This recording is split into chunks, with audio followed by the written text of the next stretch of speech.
And the Earth is Flat. Flat. The Earth is flat. My reality, my senses tell me that the Earth is flat. Flat earthers, anti-vaxxers, and moon landing skepticists are often seen as the memes of the internet. People are often quick to write off these individuals as uneducated, gullible idiots. But why exactly do flat earthers even believe in a flat earth? And where do their arguments go wrong?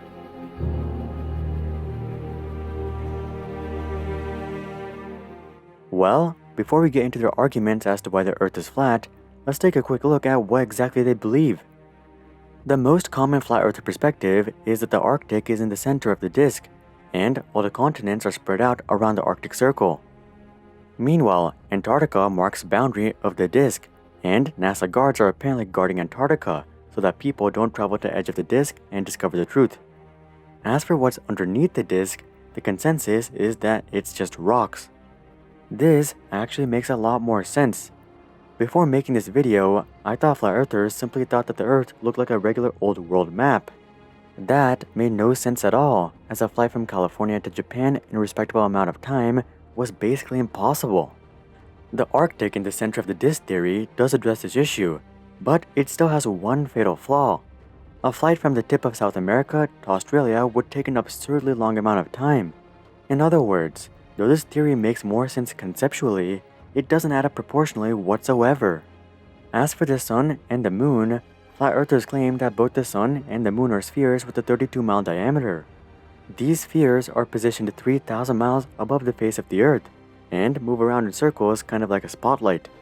This is actually really ironic, as they believe that the sun and the moon are spheres, but for some reason, the earth isn't.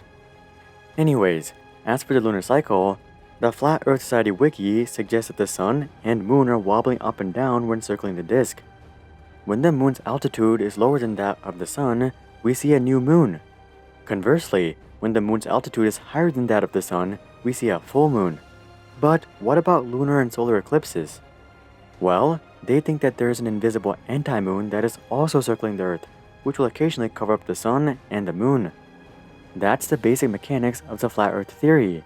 But there are a few more concerns that we should address, like gravity. In reality, we know that gravity is the innate attraction between all bodies of mass. Within the flat Earth universe though, the gravitational force is caused by the flat Earth system infinitely accelerating upwards at 9.81 meters per second squared. And this upwards acceleration is caused by something called dark energy. Here's the thing though, if the Earth was actually accelerating upwards at 9.81 meters per second squared, it would only take a year for the Earth to reach the speed of light. According to National Geographic, the Earth has been around for 4.54 billion years, which would mean that the Earth is currently traveling upwards at approximately 4.68 billion times the speed of light. Anyways, amongst a plethora of other concerns, the last concern we'll cover is how planes and GPS work. The Flat Earth Society claims that all GPSs are rigged, and that pilots think they're going in a straight line, but really they're actually just going around in circles. As you can see, all of this is quite far-fetched.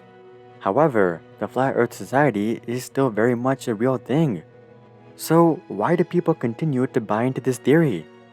Well, there is some logic to it. One of the most common Flat Earth arguments is that skyscrapers don't disappear into the horizon as you move away from them. Take this picture of Chicago skyline for instance. The given picture was taken 60 kilometers from the coast of Chicago. As a result, you shouldn't be able to see the skyscrapers, but clearly, you can. And no, the Flat Earthers didn't do their math wrong. Given the curvature of the Earth and the height of the skyscrapers, you shouldn't be able to see the skyline from 60 kilometers from the coast. But taking a look at this picture, it doesn't even seem like the skyline is starting to disappear into the horizon. Though this might make one question the shape of the Earth, there is of course a physics explanation for this phenomenon. Light travels at a different speed through warm and cold air, which causes the light to bend as it travels from one to the other. One of the basic principles of convection is that warm air rises and cool air sinks, causing cool air to settle at the surface and warm air to settle higher up. Considering this, whenever you look at the top of a skyscraper, the light is traveling through progressively cooler air as it reaches your eyes, causing the light to bend towards the surface of the Earth. Consequently, the top of the skyscraper is visible for much longer than you might have originally anticipated. This is also the same reason you can see a boat traveling out into the ocean for much longer than you might think. Another popular experiment that flat earthers use to justify their position is a bunch of laser experiments. If you go onto the Flat Earth Society website and look at their evidence list, you'll see a bunch of different laser experiments with varying distances. The idea is that you set up a laser in some given location at a specific height, let's say 5 feet. Then, you go several miles out and place a white board or little hole at the same height. If the Earth is indeed a sphere, the laser shouldn't hit at the exact same height as it was emitted. According to many flat Earth experiments though, the laser ends up hitting the same height. Now, I'm not really sure what they're doing here to get these results. Either they're conducting the experiment wrong, or they're lying about the results, because they can't replicate the results on camera. In a Netflix documentary called Behind the Curve, Netflix would invite a couple of flat Earth activists to conduct the experiment on camera. In the show, the experiment was a bit different using a camera and a light as opposed to a light and a board, but it uses the same principle. If the light and camera are at the same height, the camera should pick up the light. But guess what? It didn't work. Something that was even more funny is that one of the guys would lift up the light and it would appear on the camera. So, ironically, the flat earthers just proved the Earth was a globe on camera. After this failure, the flat earther would simply comment, quote, "That's interesting." Moving on, we have the last major reason many individuals are swayed to believe in the flat Earth, which is various verses in religious text, specifically the Bible. Over the years, flat earthers have compiled a variety of Bible verses that supposedly suggest that the Earth is flat. For instance, the Bible states, quote, "After this, I saw 4 angels standing at the 4 corners of the earth, holding back the 4 winds of the earth to prevent any wind from blowing on the land, or on the sea, or on any tree." Many similar statements are also taken out of the Quran and other religious scriptures as well. You can't really disprove these statements, but it's usually very clear that such evidence is generally taken out of context and understood on a literal basis. So, in the end, most flat earther logic is derived from scientific experiments which seem promising, but are actually flawed, or they're derived from literal understandings of a religious text. Really though, all of this logic is just surface reasoning. The real reasoning for flat earth is not experiments or religious text. The root reasoning behind flat earth logic is a lack of trust of the establishment. Here's the thing, most flat earth logic has spurred from the use of the zetetic method as opposed to the scientific method. The scientific method encourages collecting data and conducting experiments in order to form a conclusion. With the zetetic method though, it's basically the opposite. One is encouraged to make observations first and then find empirical data to prove the original observation. Clearly, this is not a very robust method of deduction.